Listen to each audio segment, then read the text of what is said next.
Hi, this is Sharik from Dr. Amar Sani Limb Lengthening team. Today we have a patient who is a 44-year-old.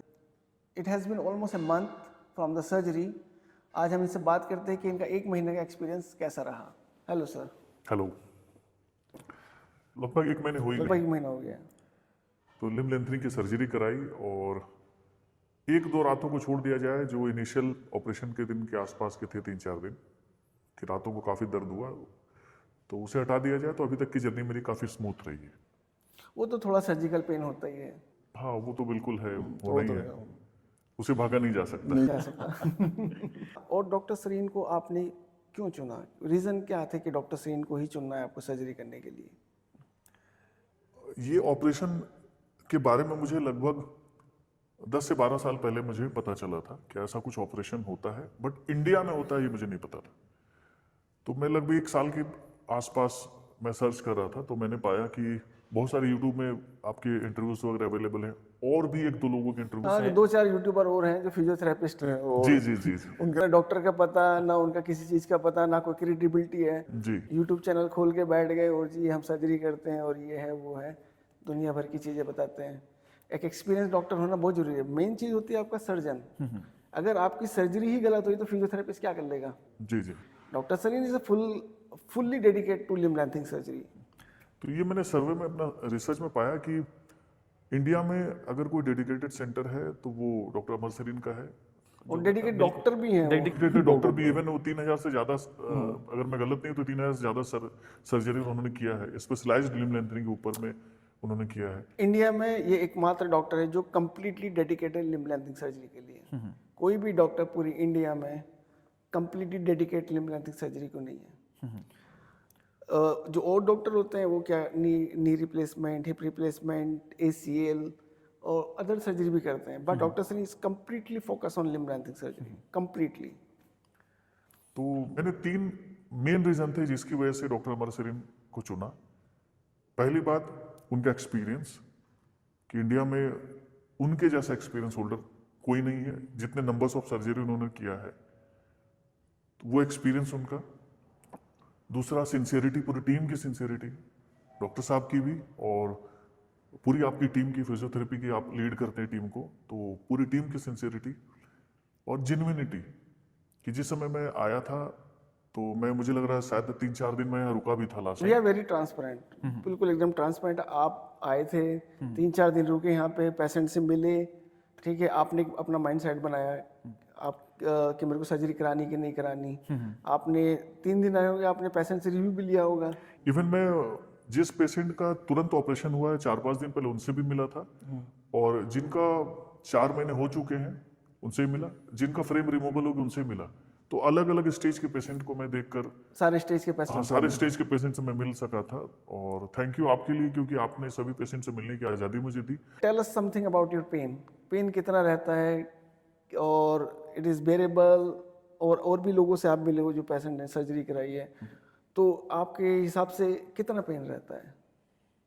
ये जैसा मैंने observe किया खुद अपने ऊपर भी और कुछ दूसरे पेशेंट्स के लिए भी, मैंने जैसे उन्हें देखा तो मैंने ये पाया कि ये पर्सन टू पर्सन वेरी करता हाँ, है. पर्सन टू पर्सन वेरी करता है. कि वो कितना बेयर कर सकते पेन को. हाँ, मेरे पर्सनल एक्सपीरियंस मेरा ये रहा कि जिस दिन ऑपरेशन हुआ तो उस दिन तो चूंकि एपिड्यूरल लगा रहता है उस दिन तो पता नहीं चला उतना ज़्यादा, बट नेक्स्ट डे मुझे पेन हुआ था और 2 से 3 दिन पेन रहा जो धीरे धीरे करके कम होता चला गया. बट हॉस्पिटल में पेन मैनेजमेंट पूरा होता है. हाँ, पेन मैनेजमेंट वहाँ रहता है. पूरा होता है वहाँ पे.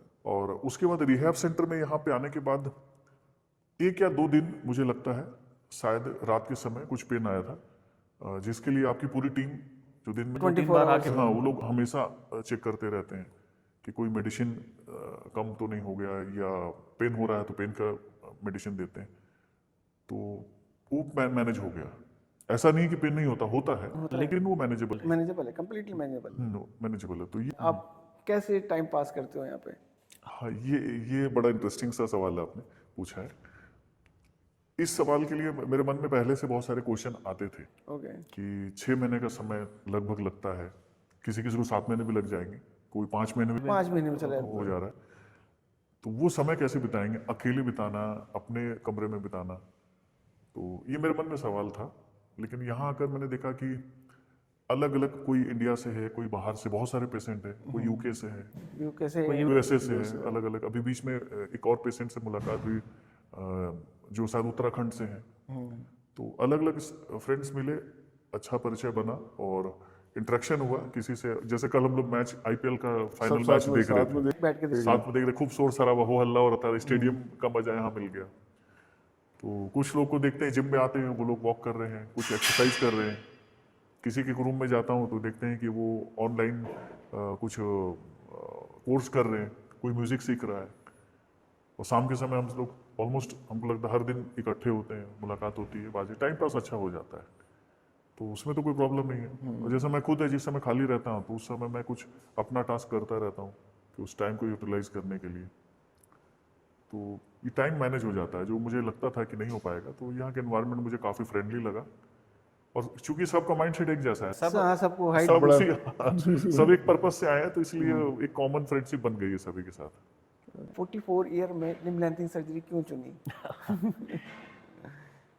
एक्चुअली जैसा मैंने डिस्कस किया था आपसे कि मैं जॉब में हूँ, एमएनसी में जॉब करता हूँ, तो मेरे लगभग सारे कलीग्स जो है, इवन मेरे जो सीनियर कोलीग हैं, वो सब मुझसे हाइट में ज़्यादा लंबे हैं।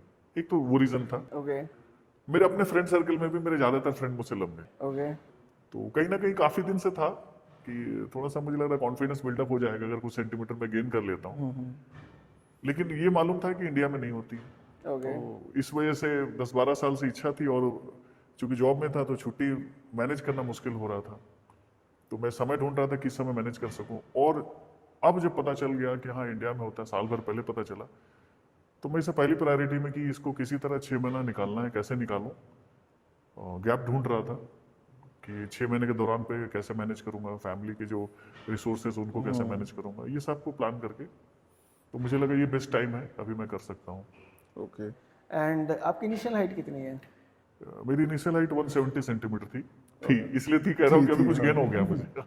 अभी तो आप 172 के करीब हो, 172 से अबव हो गए हो। हाँ 172 हो गया हाँ होगा, 172 प्लस हो गए। प्लस हो गया है। सो आपका टारगेट? 178 फिलहाल ओके, ज़्यादा का? उसमें इच्छा तो है। Let's see, it's enough, like 8 centimeters is enough. हाँ हाँ। ओके, क्या सजेशन देना चाहोगे जो इन फ्यूचर ये लिम्ब लैंथिंग सर्जरी कराना चाहते हैं? मेरे जो भी फ्रेंड जो ये वीडियो देख रहे हैं और वो लिम्ब लेंथनिंग सर्जरी के बारे में सोचते हैं, प्लान करना चाहते हैं, तो पहला सजेशन तो मेरा ये रहेगा कि पहले वो जांच करें, खुद पे अपना एवेल्युएट करें कि वो उनका रीज़न क्लियर है कि नहीं, कि क्या इतना ज़रूरी है ऑपरेशन कराना। क्योंकि इसमें फंड भी लगता है, एक बड़ा अमाउंट लगता है, और 6 महीने के लगभग अप्रोक्स समय लगते हैं। ये 6 महीना ये भी पर्सन टू पर्सन वेरी करता है कि आपका टारगेट कितना है। जैसा भी मैंने कल देखा, कल एक पेशेंट यहाँ से रिलीज हुआ जिसने 3 महीने 10 दिन में शायद ना, हाँ 3 मिनट 3 महीने 10 दिन में उसने वॉक अचीव कर लिया। वॉक अचीव कर लिया था। 5 सेंटीमीटर 6 सेंटीमीटर उसने टारगेट रखा था। तो 3 महीने 10 दिन में भी नॉर्मल वॉक पे पहुंच गया वो। अभी नहीं, थोड़ा नॉर्मल वॉक नहीं, थोड़ा नॉर्मल वॉक नहीं हो गया, थोड़ा सा समय लगेगा, बट फिर भी 3 महीने 10 दिन में रिलीज हो गया वो। वो 5 centimetre is very good, like he was very good. Normal walk मुझे लगता है 1.5 महीने और लग जाएंगे। हाँ 1-1.5 महीना और लग जाएगा। हाँ फिर भी विदिन 5 मंथ में अगर नॉर्मल वॉक आ जा रहा है तो काफ़ी है। And he was saying that कि अभी मेरे को एक सर्जरी और करानी है। अच्छा अच्छा। उसको लगा था कि ये 5 सेंटीमीटर हाइट में बहुत टाइम लगेगा, ये होगा वो होगा। जब उसने देखा 3 महीने 10 दिन में he can walk independently, callus was very good, so now he is thinking about the second surgery. अच्छा, ये मोटिवेशन मिलता है लेकिन यहाँ पर क्योंकि डिफरेंट डिफरेंट स्टेज के पेशेंट हैं, तो कई बार 1-2 दिन जैसा मुझे भी पेन हुआ था, पेन मैनेज हो गया, लेकिन जो मुझसे 4 महीने से जो है ऑलरेडी, तो उनको देख के, उनकी बातें सुन के मुझे मोटिवेशन मिल जाता है कि वो भी सेकंड सर्जरी का प्लान कर रहे हैं। तो उनको लगा इतना स्मूथ चला गया जर्नी, तो कहीं ना कहीं मेरे मन में भी है वो चीज़। ओके, देखते हैं। तो इसलिए नए पेशेंट के लिए तो यही सजेशन है कि वो माइंडसेट अपना क्लियर करके आए। और अपनी प्रॉपर रिसर्च रखें।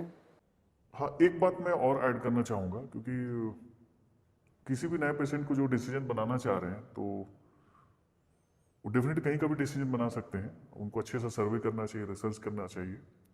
मैंने जैसे बताया कि मैं 3 पॉइंट था, एक्सपीरियंस, जेन्युइनिटी और ट्रांसपेरेंसी को मैंने अपना पैमाना बनाया था। तो उनका क्राइटेरिया क्या होगा वो अपना डिसाइड करें। तो जो भी न्यू पेशेंट आना चाहते हैं तो मुझे लगता है कि वो अच्छे से डिसीजन ले, अपना सर्वे करें, अच्छे से रिसर्च करें और एक अच्छे डिसीजन पे पहुंचे. So thank you, sir, for your time. My pleasure. Thank you.